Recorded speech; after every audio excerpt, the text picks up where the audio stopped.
నెల్లూరు నగరంలోని జర్నలిస్టు భవన్ నందు ఈరోజు ఉదయం సమతా సైనిక్దళ్ ఆధ్వర్యంలో విలేకరుల సమావేశాన్ని నిర్వహించారు. దీని ముఖ్య ఉద్దేశం విలువలతో కూడిన రాజకీయ చేస్తామని చెప్పి విచ్ఛిన్నకరమైన రాజకీయాలు మాత్రమే చేసిన ప్రభుత్వాన్ని వ్యతిరేకిస్తూ ఓటు ప్రాధాన్యతను తెలుసుకొని ప్రజలందరూ కూడా ఓటు వేయవలసిందిగా ప్రార్థిస్తూ ఈ కార్యక్రమాన్ని నిర్వహించారు. ఈ కార్యక్రమంలో సమతా సైనిక్దళ్ రాష్ట్ర అధ్యక్షులు పోలేటి మహేశ్వరరావు, హైకోర్టు అడ్వకేట్, రాష్ట్ర ప్రధాన కార్యదర్శి పిల్లి సురేంద్ర, మాజీ సైనికులు, సమతా సైనిక్దళ్ సభ్యులు తదితరులు ఈ కార్యక్రమంలో పాల్గొని విజయవంతంగా నిర్వహించారు. ప్రజలకు చెప్పదలుచుకుంది ఏంటంటే, రాష్ట్రంలో జగన్మోహన్ రెడ్డి గారు నా ఎస్సీలు, నా ఎస్టీలు, నా బీసీలు అంటూ కళ్ళబొల్లి మాటలు చెప్పి అధికారంలోకి వచ్చిన తర్వాత ఎస్సీ ఎస్టీలను వాళ్ళ జీవితాలను ఏ విధంగా నాశనం చేశారనేది 3 విషయాల్లో మీకు వివరిస్తారు. ముఖ్యంగా ఎస్సీ ఎస్టీ సామాజిక వర్గాల వారికి ఎటువంటి ల్యాండ్ బ్యాంకులలో కోట్లాది రూపాయల ఆస్తులలో వారు ముఖ్యంగా చదువు మీద ఆధారపడే వారి యొక్క జీవితాలను మెరుగుదిద్దుకునే అవకాశం ఉంటుంది. అలాంటి చదువుని ఎస్సీ ఎస్టీ సామాజిక వర్గాలకి పూర్తిగా చదువుని జోక్యం చేయాలనే ఉద్దేశంతో ఎస్సీ ఎస్టీల చదువులకు సంబంధించిన ఉన్న పథకాలని పూర్తిగా రద్దు చేశారు. ముఖ్యంగా అందులోది బెస్ట్ అవైలబుల్ స్కూల్స్ పథకం.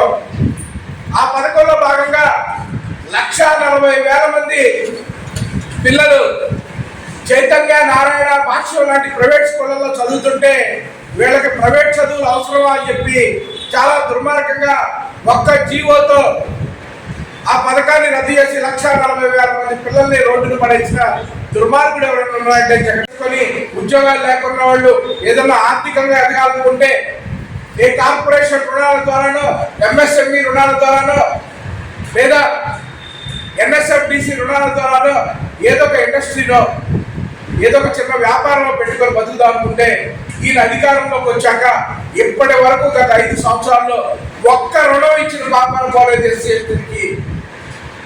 ఎస్సీ ఎస్టీలు పూర్తిగా నిర్వీర్యం చేసిన దుర్మార్గుడు ఎవరున్నారంటే జగన్మోహన్ రెడ్డి అని చెప్పి. అలాగే మాకు భూమి ఒక చదువు లేకపోయినా, ఆర్థికంగా ఏదైనా వ్యాపారం పెట్టుకునే స్తోమత లేకపోయినా గత ప్రభుత్వాల హయాంలో 1 ఎకరా 2 ఎకరాల భూమి కొనుగోలు పథకం కింద ఇచ్చేవాళ్ళు.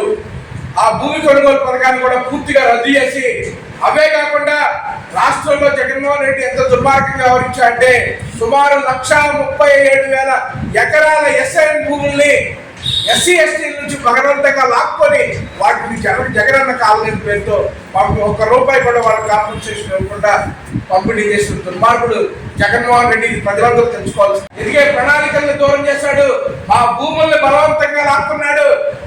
ఇవన్నీ ఒక పక్కన పెడితే మేము స్వేచ్ఛగా బతకడానికి వీలు లేకుండా రాష్ట్ర వ్యాప్తంగా వైకాపా నాయకులు వాళ్ళ అరాచకాలకు అడ్డు అదుపు లేకుండా జిల్లాల వారీగా ప్రశ్నించే వాళ్ళని హత్యలు చేయడం, అవమానాలకు గురి చేయడం, వాళ్ళ మీద దాడులు చేయడం. ముఖ్యంగా మీరు అబ్జర్వ్ చేసుకుంటే ఎమ్మెల్సీ అనంతబాబు గంజాయి మాఫియా డాన్ ఈ రాష్ట్రంలో కాదు ఈ దేశంలో ఎక్కడ ఈ గంజాయి వెళ్ళాలన్నా సరే రంపచోడవరం, పాడేరు వీటి నుంచి రావాలంటే ఎమ్మెల్సీ అనంతబాబు పర్మిషన్ లేకుండా ఒక 10 గ్రాముల గంజాయి కూడా బయటికి రాదు.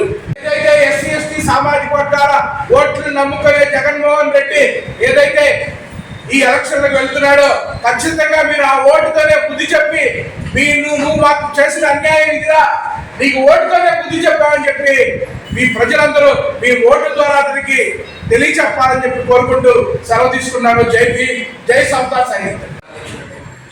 ఈరోజు మా రాష్ట్ర నాయకులు పోలేటి మహేశ్వరరావు గారు ఇక్కడికి ఇచ్చేసినందుకు చాలా మాకు ఆనందకరమైన విషయం. ఈరోజు ఈ రాష్ట్రంలో జగన్మోహన్ రెడ్డి గారి వలన ఎంతోమంది ఉద్యోగులు పార్టీలకి వ్యతిరేకంగా మారవలసిన పరిస్థితి ఏర్పడింది. ఎందుకంటే ఈ రాష్ట్రంలో ఎక్కడైనా ఏదైనా ఉద్యోగస్తుల సమస్యలు వచ్చాయంటే వాళ్ళు ఎక్కడైనా ధర్నాలు చేస్తే వాళ్ళని అందరినీ పిలిచి ఉద్యోగ సంఘాలన్నింటితో ఒక వచ్చే వేదిక అని చెప్పి మీటింగ్లు పెట్టి వారి ఫోన్ నెంబర్లు తీసుకొని వాళ్ళ మీద ఇళ్ళ మీద దాడులు చేయించి మళ్ళీ వాళ్ళ ఆస్తుల గురించి ఎంక్వైరీ చేసి వాళ్ళ ఆస్తులు సీజ్ చేసి ఇటువంటి దౌర్భాగ్య పరిస్థితి మీకు గాని ఈ వీడియో నచ్చితే లైక్ చేయండి, షేర్ చేయండి, సబ్స్క్రైబ్ చేయండి. మరిన్ని వీడియోల కోసం గంట సింబల్ని ట్యాప్ చేయండి.